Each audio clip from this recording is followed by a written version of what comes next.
की शुरुआत में हम ग्वेन टेलर नाम की एक लड़की को देखते हैं जो एक नाइट शिफ्ट जॉब के लिए सुनसान से इलाके में बनी एक मोटेल में पहुंचती है। उसकी कार में एक नेकलेस पड़ा हुआ है जिसे वो अपने साथ ले जाती है। मोटेल में उसे वहाँ का ओनर टेडी मिलता है। आज रात उसकी डेट है, इसीलिए उसने आज रात की जॉब के लिए ग्वेन को हायर किया है। ग्वेन को वो जगह बहुत अजीब लगती है क्योंकि मोटेल बहुत पुराना है और पूरा ऑफिस रूम स्टफ्ड जानवरों से भरा पड़ा है, जिसमें दीवार पर लटका एक भालू का सर भी है जो बार बार गिरता रहता है। टेडी ग्वेन को मोटेल का टूर करवाने लगता है। वहाँ एक पूल है पर उसमें पानी नहीं है और उस पूल में एक सिंक होल है। टेडी ग्वेन को बताता है कि पिछली गर्मी में किसी ने पूल का सारा पानी सोख लिया। उसने काउंटी वालों से बात की है और महीनों की मशक्कत के बाद वो फाइनली इस वीकेंड उसे बंद करने आएंगे। फिर वो ग्वेन को सप्लाई रूम दिखाता है और कहता है कि उसे साफ सफाई और जरूरत का बाकी सामान यहाँ मिल जाएगा, लेकिन वो दरवाजा सिर्फ बाहर से बंद होता है, वो भी ऑटो लॉक। तो वो जब भी इस रूम में आए दरवाजे पर ईंट लगा दे, वरना वो उसके अंदर ही लॉक हो जाएगी। वो लोग ऑफिस में वापस लौटते हैं। ग्वेन रजिस्टर देखती है तो उसे पता चलता है कि रूम नंबर 13 का प्राइस बाकी कमरों के मुकाबले आधा है। वो टेडी से पूछती है कि ऐसा क्यों, तो वो कहता है कि बस वही 13 नंबर वाला सुपरस्टिशन।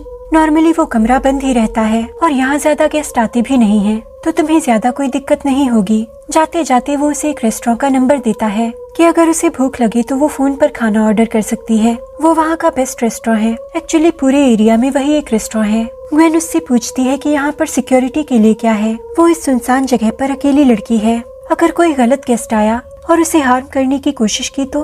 टेडी कहता है कि पुलिस को बुला लेना। ग्वेन कहती है कि उन्हें आने में तो वक्त लग जाएगा, तब तक क्या। टेडी कहता है कि वेंडिंग मशीन के पास एक फायर एक्स है, तुम उसे इस्तेमाल कर सकती हो। फिर तो सामने वाले को ही पुलिस बुलानी पड़ेगी, पर डरने की कोई बात नहीं है। ये जगह मेरे खानदान में पीढ़ियों से है, आज तक यहाँ कोई दुर्घटना नहीं हुई, तुम चिंता मत करो। फिर भी अगर कोई बात हो तो तुम खुद को एक जगह बंद कर लेना और मुझे तुरंत कॉल कर देना। तभी ऊपर से कुछ आवाज आती है। ग्वेन कहती है कि यहाँ चूहे भी हैं। टेडी कहता है कि हाँ, पर प्लीज आज रात के लिए इस जगह को संभाल लो। इनफैक्ट तुम्हारे डिनर के पैसे भी मैं दे देता हूँ और मैं सुबह ठीक 7 बजे आ जाऊंगा। इतना बोलकर टेडी निकल जाता है और ग्वेन मोटेल की साफ सफाई में लग जाती है। इसी बीच उसे मोटेल के बाहर एक कार नजर आती है जो उसके सामने आकर थोड़ी धीमी होती है। ग्वेन को लगता है कि कोई उसे उसमें से देख रहा है, पर फिर वो कार आगे बढ़ जाती है। ग्वेन रूम्स में जाकर सफाई करने लगती है तो रूम नंबर 8 में अचानक उसे शीट में एक यूज्ड कॉन्डम मिलता है, जिसे देखकर उसे घिन आ जाती है। वो उसे कैंची से पकड़कर फेंक देती है और कैंची वहीं छोड़कर वापस ऑफिस में आ जाती है। वो देखती है कि रूम नंबर 6 वहाँ का एक लौता रूम है जिसमें कोई रुका हुआ है, एक लड़की जिसका नाम एलिस मार्श है। ग्वेन उस रूम में चेक करने जाती है कि कहीं उसे किसी चीज की जरूरत तो नहीं, पर एलिस कोई जवाब नहीं देती। इसी बीच ग्वेन उसकी उंगलियों पर लाल रंग का कुछ देखती है। उसे लगता है कि कहीं ये खून तो नहीं, पर इससे पहले कि ग्वेन कुछ और पूछे एलिस तुरंत दरवाजा बंद कर देती है, ये कहते हुए कि उसे कुछ नहीं चाहिए। ग्वेन वापस ऑफिस की तरफ जाने लगती है तो एक लड़की को ऑफिस में एंटर करते हुए देखती है। उसे लगता है कि कोई रूम के लिए आया है, पर वो अंदर जाती है तो वहाँ कोई नहीं होता। ग्वेन को लगता है कि उसे यूं ही वहम हुआ होगा। वो फोन पर खाना ऑर्डर कर देती है और जैसे ही वो अपने लिए कॉफी लेने उठती है, फोन की घंटी बजती है। वो फोन उठाती है तो दूसरी तरफ से कोई आवाज नहीं आती। वो नोटिस करती है कि वो फोन रूम नंबर 13 से आया है और अगले ही पल फोन कट जाता है। वो रिसीवर रख के मुड़ती है तो फिर से फोन बजता है। इस बार भी फोन उसी रूम से है। वो देखती है कि उस रूम की चाबी तो वही है, इसका मतलब कि उस रूम में कोई नहीं है, तो उसे फोन कौन कर रहा है। वो फिर से फोन उठाती है तो इस बार उसे दूसरी तरफ से एक बहुत डरावनी हंसी सुनाई देती है।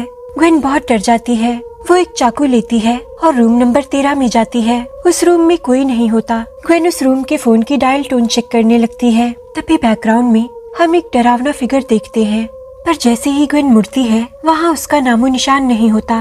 वो जाने लगती है तो अचानक उस रूम के फोन की घंटी बजती है। उस पर ऑफिस से कॉल आ रही है। ग्वेन कंफ्यूज्ड है। तभी वो डरावना फिगर उसके पीछे अपीयर होकर कहता है कि ये तुम्हारे लिए है।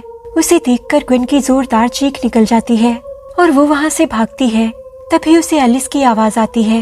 वो उससे पूछती है कि वो ठीक तो है। उसके रूम में जो हेयर ड्रायर है वो काम नहीं कर रहा, तो ग्वेन सप्लाई रूम में जाकर दूसरा ड्रायर ढूंढने लगती है।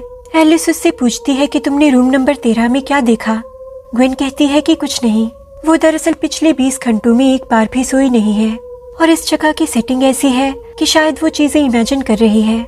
तभी उसे हेयर ड्रायर मिल जाता है। एलिस दरवाजे की आड़ से हटती है तो ईंट उसके पैर से सरक जाती है और वो दोनों उस रूम में बंद हो जाती हैं। ग्वेन एलिस को बताती है कि ये दरवाजा बाहर से ही खुल सकता है, क्या उसके पास उसका फोन है ताकि वो किसी को मदद के लिए बुला सके। एलिस कहती है कि बाल डाई करते वक्त ही उसका फोन सिंक में गिर गया था, उसे सुखाने के लिए ही तो उसे ड्रायर चाहिए था। इसी बीच वहाँ की लाइट भी चली जाती है। एलिस बहुत घबरा जाती है क्योंकि वो क्लॉस्ट्रोफोबिक है और इसी दौरान वहाँ बहुत सारे चूहे भी आ जाते हैं। उन दोनों को लगता है कि वो फंस गई हैं बुरी तरह, क्योंकि टेडी तो अब सुबह 7 बजे ही आएगा। पर तभी वहाँ रेस्टोरेंट का डिलीवरी बॉय खाना लेकर आ जाता है और वो उन्हें दरवाजा खोलकर बाहर निकाल लेता है। वो दोनों चैन की सांस लेती हैं, फिर वो ऑफिस में जाकर खाना खाने लगती हैं। एलिस ग्वेन को खाना शेयर करने के लिए थैंक्स कहती है। अब ग्वेन एलिस के बालों को देखकर समझ जाती है कि उसकी उंगलियों पर खून नहीं बल्कि डाई था। वो एलिस से बालों का रंग बदलने की वजह पूछती है तो एलिस कहती है कि उसकी मॉम बहुत स्ट्रिक्ट है, उसे हेयर कलर नहीं करने देती, पार्टी में नहीं जाने देती, हॉरर मूवीज नहीं देखने देती और उसकी मॉम की उससे आज तगड़ी बहस हो गई, इसीलिए वो घर से भाग आई है बिना किसी को बताए और उसका वापस जाने का कोई इरादा नहीं है। ग्वेन कहती है कि अभी तुम्हें मेरी बात गलत लगेगी, पर तुम्हारी मॉम ये सब इसलिए करती है क्योंकि उन्हें तुम्हारी फिक्र है। मेरी माँ भी बहुत स्ट्रिक्ट थी, खासकर मेरे लिए। मेरी बहनें फिर भी बख्श दी जाती थी, लेकिन फैमिली बहुत इम्पोर्टेंट होती है और बाहर की दुनिया बहुत खतरनाक है, इसीलिए जो करना सोच समझ कर करना। मेरी मॉम कुछ वक्त पहले गुजर गई, पर मैं उन्हें अभी भी मिस करती हूँ। फिर ग्वेन वेंडिंग मशीन से कोक लाने चली जाती है। इसी बीच वो फिर से उसी कार को देखती है जो क्रीपी तरीके से मोटेल के आसपास घूम रही है। ग्वेन अंदर आकर उस पर नजर रख रही होती है, तभी पीछे से एलिस उसके पास आती है। ग्वेन चौंक जाती है और घबराहट में उससे कोक की बॉटल्स गिर जाती हैं। एलिस उसे सॉरी कहती है और कांच साफ करने में उसकी मदद करने लगती है, पर ग्वेन उसे रोक देती है। एलिस को उसका बिहेवियर कुछ अजीब लगता है और वो अपने रूम में वापस जाने लगती है तो ग्वेन उसे कहती है कि वो अपने रूम का दरवाजा लॉक करना ना भूले। एलिस को समझ नहीं आता कि वो अचानक इतनी परेशान क्यों हो गई। फिर ग्वेन कांच के टुकड़े डस्टबिन में फेंक देती है। अचानक उसे फिर से बाहर किसी कार के इंजन की आवाज सुनाई देती है। वो अपने सेल्फ डिफेंस के लिए चाकू उठा लेती है। तभी वहाँ एक कपल एंटर करता है। हस्बैंड का नाम वार्नर और वाइफ का नाम बर्डी है। वो उस जगह को देखकर बहुत एक्साइटेड हैं क्योंकि उन्हें साइको फिल्म का फील आ रहा है। वार्नर ग्वेन से कहता है कि वो दोनों एक बोरिंग आर्ट गैलरी से बचकर आए हैं और इस नाइट आउट को वेस्ट नहीं करना चाहते, तो उन्हें घंटे के हिसाब से रूम चाहिए। ग्वेन कहती है कि ये इस तरह का मोटेल नहीं है, उन्हें पूरी रात के लिए रूम लेना पड़ेगा। अब वो आदमी अपने स्टेटस की धौंस जमाने लगता है और कहता है कि तुम्हें क्या लगता है कि हम जैसे लोग इस सड़ी सी जगह पर रात भर ठहर सकते हैं। अब ग्वेन को भी गुस्सा आने लगता है, पर वो अपना आपा नहीं खोती और उसे साफ साफ रात भर के रूम का चार्ज बता देती है और घंटे के हिसाब से रूम देने से मना कर देती है। अब वो आदमी वहाँ पैसे उड़ाने लगता है और चिल्लाने लगता है कि बताओ कितना पैसा चाहिए तुम्हें, पर ग्वेन उससे सिर्फ रूम के पैसे लेकर उसे चाबी दे देती है। वो उन्हें रजिस्टर में एंट्री करने को कहती है तो वो रूडली उसके लिए भी मना कर देते हैं और रूम में चले जाते हैं। फिर ग्वेन एक कागज पर चूहे और डू नॉट एंटर का साइन बनाकर सप्लाई रूम के बाहर लगा देती है। तभी उसे पूल की तरफ से कुछ आवाज सुनाई देती है। उसे लगता है कि वो आवाज सिंक होल से आ रही है। वो चेक करने के लिए आगे बढ़ती है तो पूल में गिर जाती है और उसके हाथ में चोट लग जाती है। तभी उसे सिंक होल में वही घोंस दिखती है।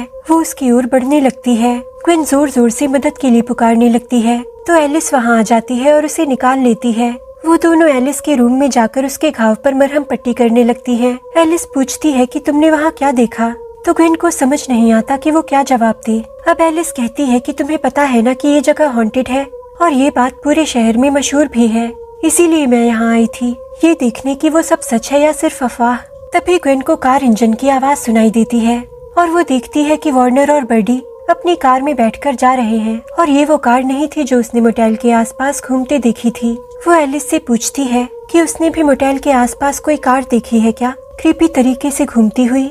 एलिस कहती है नहीं तो, और तुम इतनी घबराई हुई क्यों हो। अब ग्वेन बताती है कि जब वो उसकी उम्र की थी तब वॉल्टन ग्रे नाम के एक आदमी ने उसके घर में घुसकर उसकी माँ और उसकी बहनों को मार डाला। उसने उसे भी मारने की कोशिश की, पर वो किसी तरह उससे बचने में कामयाब हो गई। पुलिस ने उसे पकड़ लिया और क्योंकि उसकी दिमागी हालत ठीक नहीं थी तो उन्होंने उसे एक मेंटल इंस्टीट्यूट में बंद कर दिया। लेकिन 2 दिन पहले वो वहाँ से भाग निकला। उसे मेल बॉक्स में अपनी माँ का वो नेकलेस मिला था जो हमने मूवी की शुरुआत में उसकी कार में देखा था। उसे हमेशा से शक था कि मर्डर वाली रात वॉल्टन ग्रे ही उस नेकलेस को ले गया था। वो बहुत डर गई थी और इसीलिए घर छोड़ आई, पर वो उसे फॉलो कर रहा है और उसे लगता है कि वही उस कार में उसका पीछा कर रहा है। अब एलिस ग्वेन को पुलिस को कॉल करने को कहती है। ग्वेन कॉल करने के लिए जाने लगती है तो एलिस कहती है कि उसने उसकी बात मानकर सुबह अपनी माँ के पास वापस जाने का फैसला कर लिया है। ग्वेन को ये सुनकर रिलीफ महसूस होता है।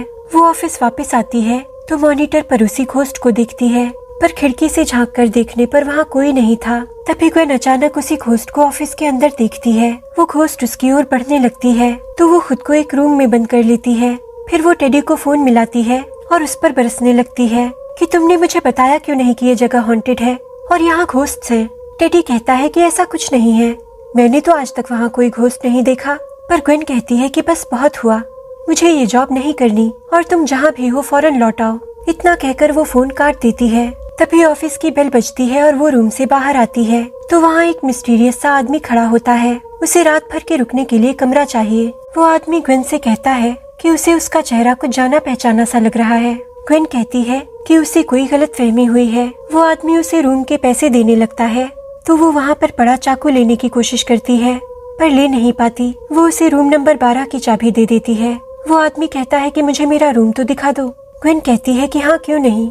उसे लगता है कि वो फंस गई, पर तभी उसे एक आइडिया आता है और वो उसे रूम नंबर 12 की जगह रूम नंबर 8 की चाबी दे देती है, ये कहते हुए कि उसे अभी अभी साफ किया है क्योंकि उसने उस रूम में वो कैंची छोड़ी थी। उसे लगता है कि कुछ भी गलत होने पर वो उसे सेल्फ डिफेंस के लिए यूज कर सकती है।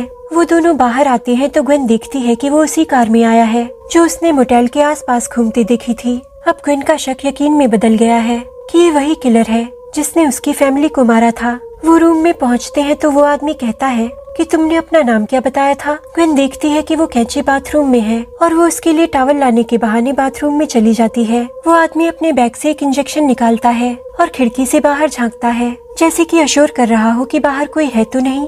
तभी ग्वेन उस कैंची से उस पर हमला कर देती है।